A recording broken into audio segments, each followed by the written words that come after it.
أيها الإخوة المسلمون أيتها الأخوات المسلمات إن على الآباء والأمهات مسؤولية عظيمة كبيرة. Mes chers frères et sœurs, sachez qu'une lourde responsabilité pèse, sur les parents, sur leurs épaules. Ils portent une lourde charge et ils auront à rendre des comptes. قال الله تعالى يا أيها الذين آمنوا قوا أنفسكم وأهليكم نارا.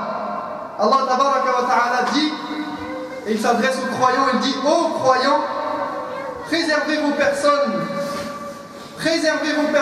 ainsi que vos familles du feu. Préservez vos personnes et préservez vos familles du feu de l'enfer. وَالْبَنُونَ وَالْبَنَاتِ زِينَةُ الْحَيَاةِ الدُّنْيَا وَهِبَةٌ مِّنَ اللَّهِ تَبَارَكَ وَتَعَالَى. Les enfants, filles ou garçons, font certes partie des choses de la vie de ce bas monde, qui nous comblent de bonheur, qui rendent la vie si belle, mais c'est aussi un don d'Allah tabaraka wa ta'ala.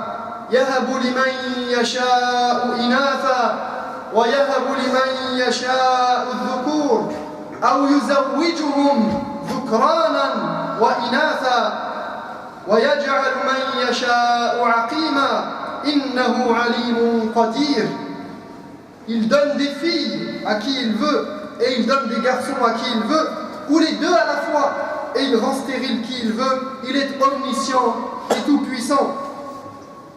فالأولاد أيها الإخوة هبة من الله تعالى تستلزم الشكر والحمد لله تبارك وتعالى. Les enfants sont un don d'Allah. Cela mérite donc, pour celui qui en possède, d'être reconnaissant envers Allah et de le glorifier et de faire sa louange. فجدير بكل الآباء والأمهات أن يهتموا أشد الاهتمام بأولادهم. C'est pourquoi il incombe à tout parent de prendre soin de ses enfants, de ce don qu'Allah tabaraka wa ta'ala leur a accordé.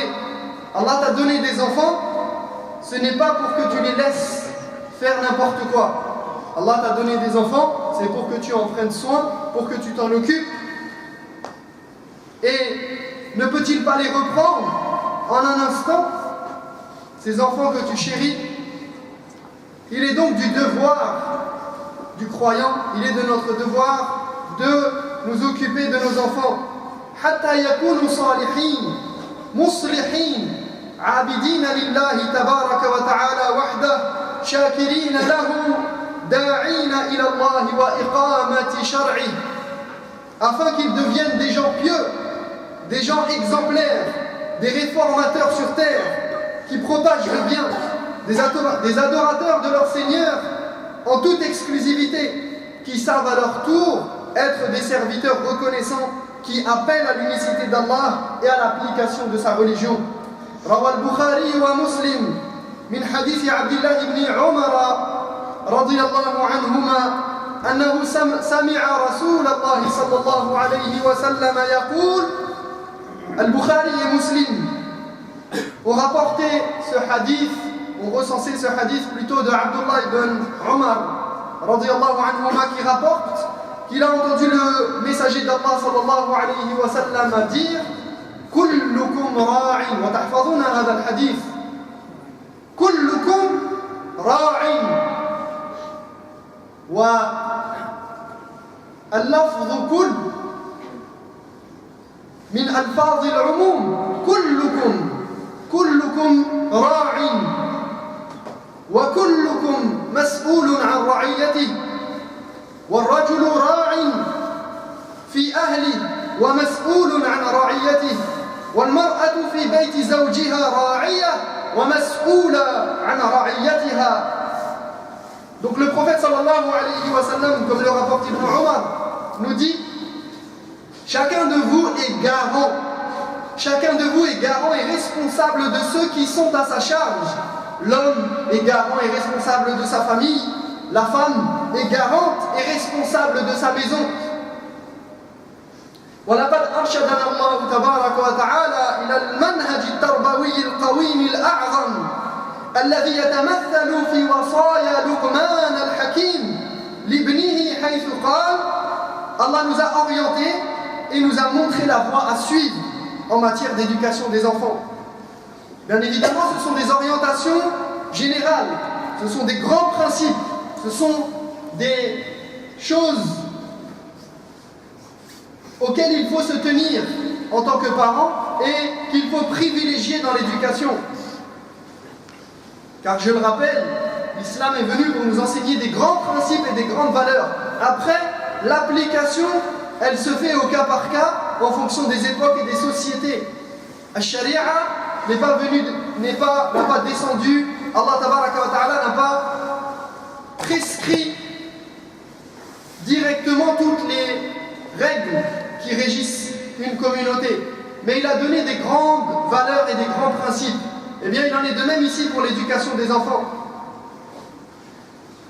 Et les grandes lignes de l'éducation de l'enfant pour développer en lui une personnalité musulmane, réelle, concrète, qui va produire quelque chose de positif, comme le veut Allah Tabaraka wa Ta'ala, eh bien, ces grandes lignes de l'éducation s'incarnent dans les valeurs que Luqman, alayhi salam, Luqman al-Hakim, le sage, a transmises à son enfant.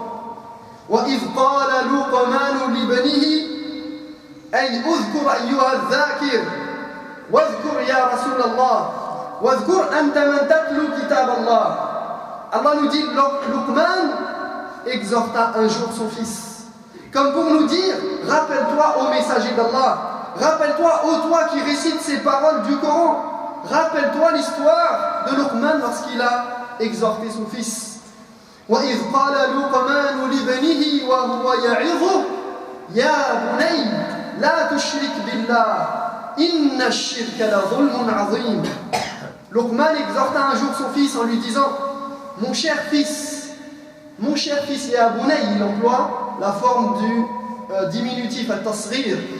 Il dit Ya Bunay, oh mon cher enfant, oh mon cher fils. Il le prend par la douceur, avec douceur. Ya Bunay, et il emploie un terme qui montre son affection, son amour, l'amour qu'il porte à cet enfant. Ya Bunay, et regardez par quoi il commence, n'attribue aucun associé à Allah. Car le polythéisme est un crime abominable. Inna shirka la zulmun azim. C'est la plus grande des injustices. Donc, ô toi mon enfant qui a été créé, qui a un créateur, ne t'avise jamais d'associer à ton créateur. Hadihi oula wasaya Luqman wa oula wasaya al-anbiya'i wal mursalin wa akhiruha.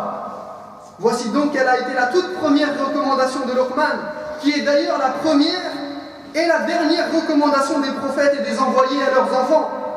قال تعالى أم كنتم شهداء إذ حضر يعقوب الموت إذ قال لبنيه ما تعبدون من بعدي.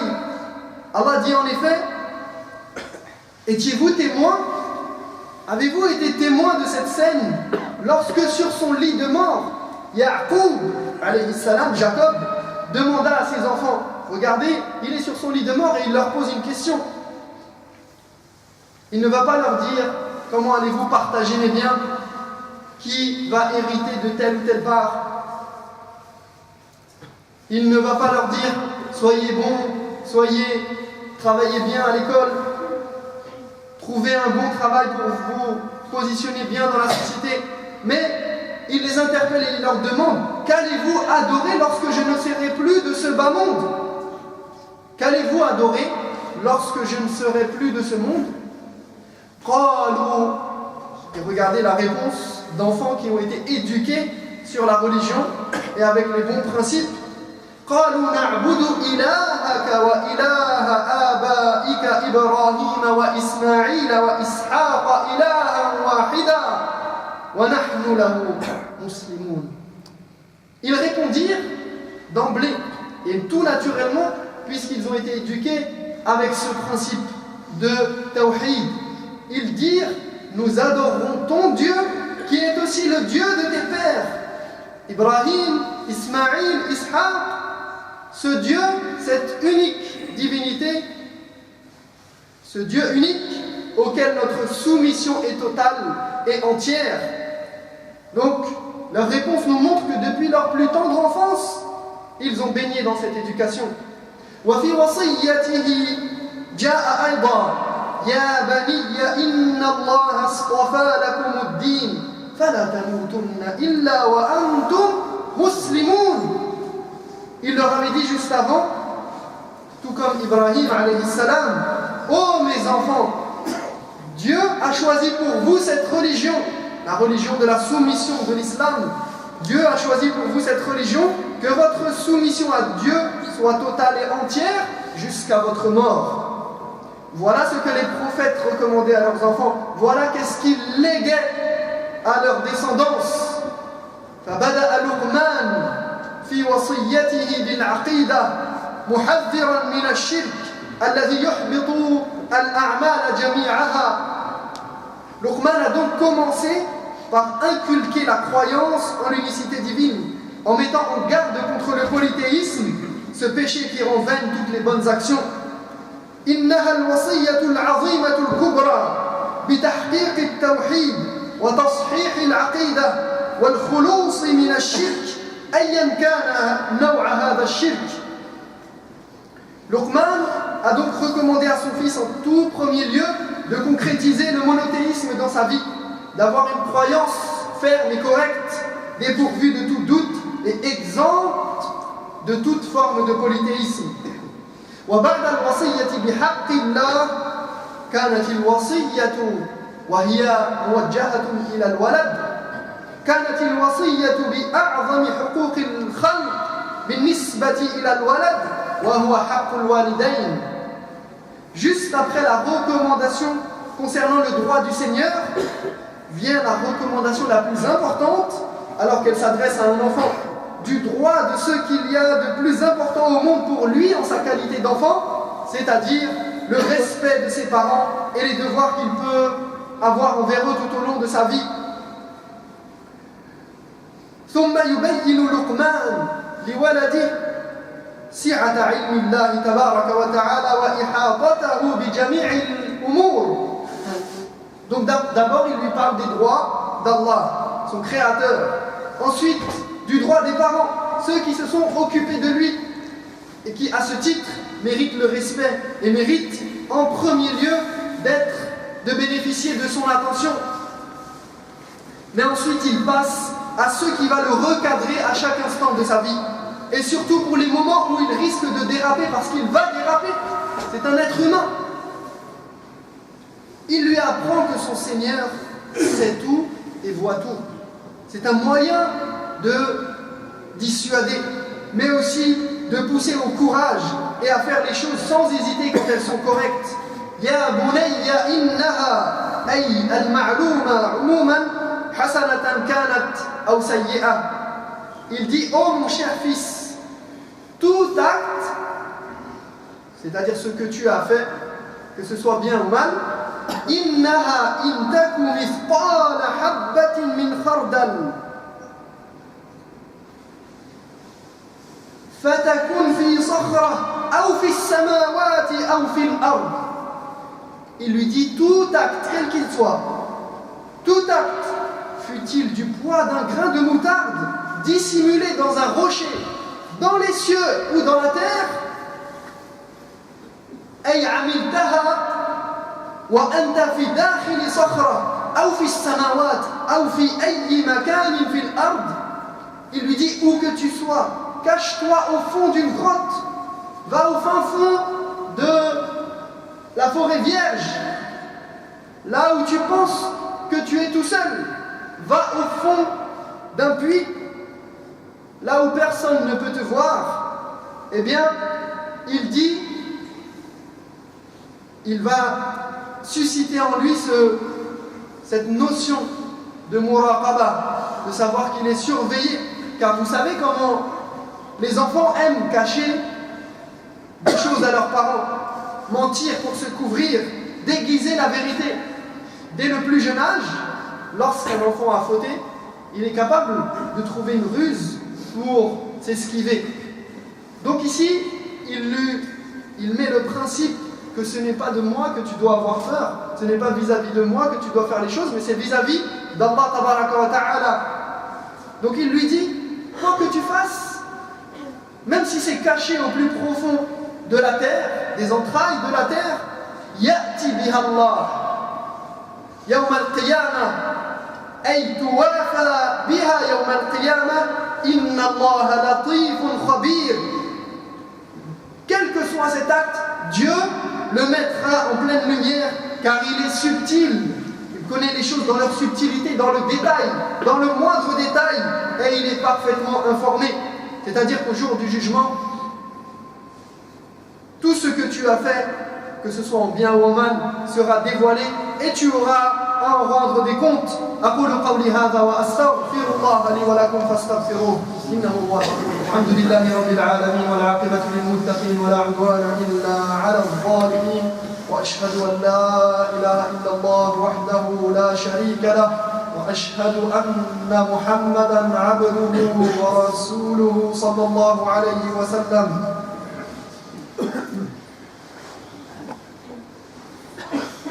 ثم ينتقل إلى أعمال الجوارح بعد عمل القلب بمراقبة الله فيقول له. Donc il passe ensuite aux actes du corps après avoir travaillé son cœur et sa connaissance d'Allah subhanahu wa ta'ala, après avoir instigé en lui la notion qu'Allah le surveille constamment. Eh bien il lui rappelle ses devoirs religieux au quotidien et il lui dit Ya bunay aqimis salat idh hiya amud ad-din. Il lui dit, oh mon enfant, accomplis assidûment et correctement ta prière, car c'est le pilier de la religion. Si tu ne fais pas ta prière, où est ta religion? Donc il lui dit, ne néglige pas ta prière. Wa'mur bil ma'ruf wanha 'anil munkar.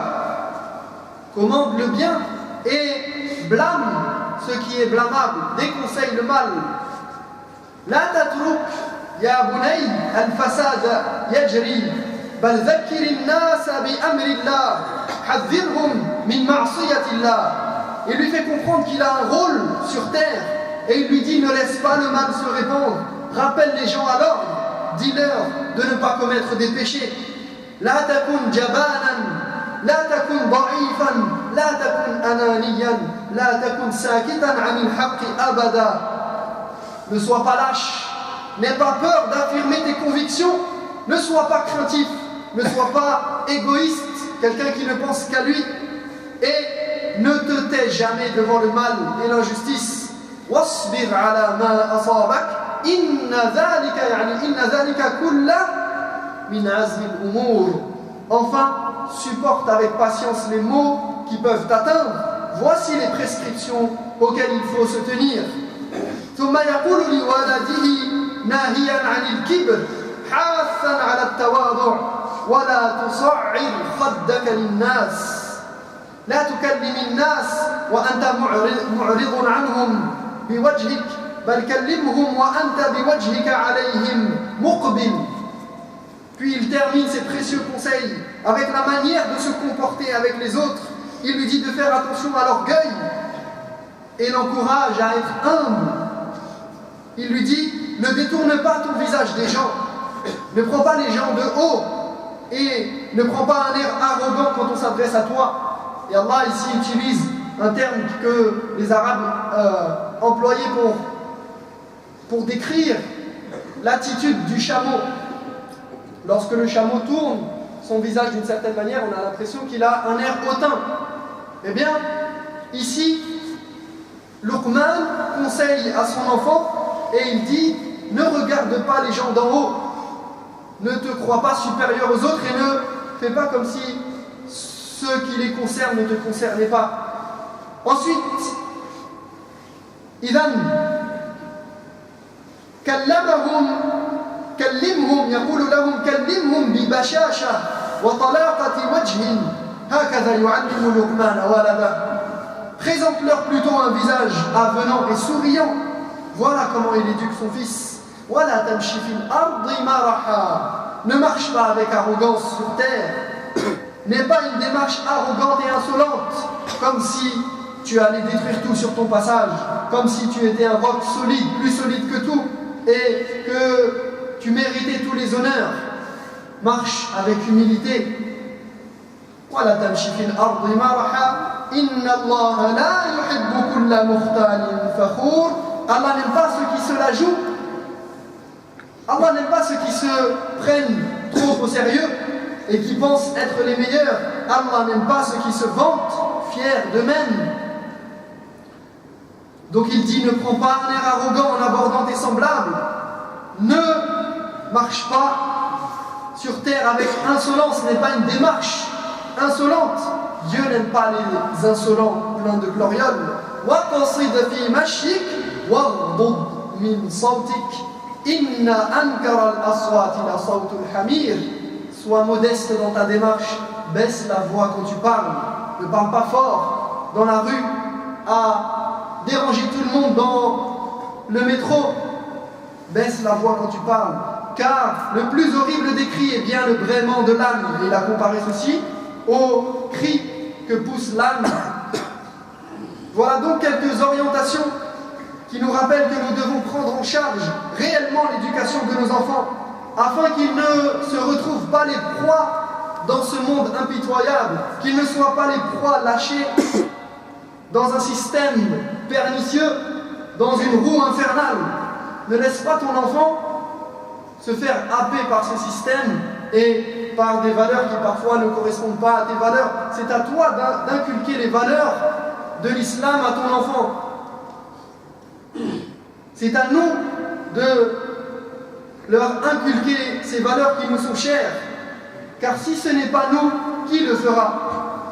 D'autres que nous. Et certes que d'autres que toi ne vont pas inculquer des bonnes valeurs à ton enfant. Nous sommes responsables devant Allah de ce dépôt et nous sommes garants de leur devenir. Et regardez comment Luqman a traité de tous les différents sujets à différents niveaux. Et il a traité des choses les plus graves et les plus importantes.